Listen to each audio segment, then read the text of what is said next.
আসসালামু আলাইকুম, ইউসপার টিমসে আপনাদেরকে স্বাগতম। আজকে আমরা দেখব মাইক্রোসফট ওয়ার্ড ডকুমেন্ট 2013-এ কীভাবে নাম্বারিং ইউজ করবেন। চলুন তাহলে শুরু করা যাক। প্রথমে আমরা নিউ থেকে মাইক্রোসফট ওয়ার্ড ডকুমেন্ট ওপেন করি। এরপরে আমরা প্যারাগ্রাফ থেকে নাম্বারিং ইউজ করব। তো আমরা নাম্বারিং লিস্ট ইউজ করার জন্য আমরা কিছু টেক্সট এখানে ইনসার্ট করব।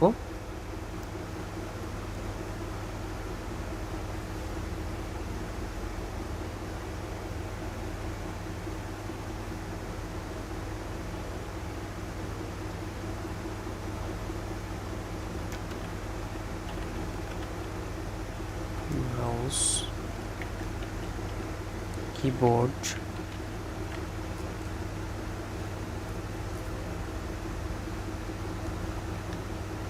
মনিটর,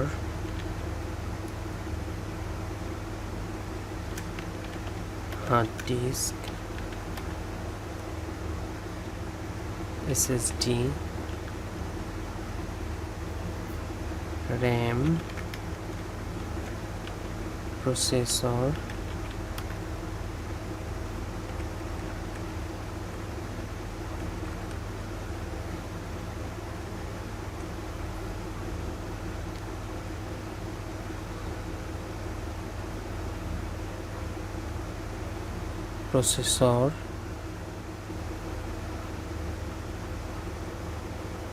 সিডি, ডিভিডি,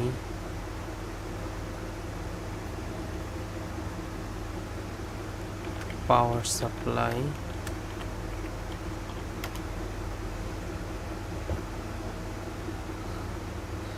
এখন আমরা যে টেক্সটগুলোকে ইনসার্ট করেছি চাচ্ছি এই টেক্সটগুলোকে আমরা নাম্বারিং ইউজ করব। সো আমরা যদি নাম্বারিং ইউজ করতে চাই তাহলে আমরা টেক্সটটাকে সিলেক্ট করব, করার পরে প্যারাগ্রাফের মধ্যে এখানে আমরা নাম্বারিংয়ে যাব। এখানে ক্লিক করলে দেখুন এই যে 1 2 3 4 এরকম সিরিয়াল দিয়ে নাম্বারিং হয়ে যাবে। এছাড়াও নাম্বারিংয়ের মধ্যে আমি একটু দেখিয়ে দিই, এখানে অনেকগুলো অপশন আছে। যেরকম আপনি 1 2 3 ইউজ করতে পারেন, তারপরে রোমান সংখ্যা ইউজ করতে পারেন, ABC ক্যাপিটাল ইউজ করতে পারেন, স্মল ইউজ করতে পারেন।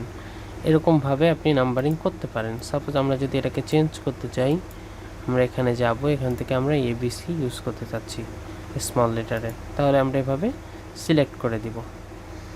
সেমভাবে আমরা যদি এটাকে ক্যাপিটাল লেটারের ABCD দিয়ে নাম্বারিং করতে চাই তাহলে আমরা এটাকে সিলেক্ট করে দিব। যদি আমরা রোমান সংখ্যা ইউজ করতে চাই তাহলে এটাকে সিলেক্ট করব।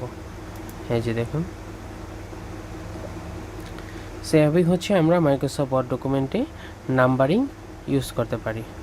সো ধন্যবাদ সবাইকে, আজকে এই পর্যন্তই।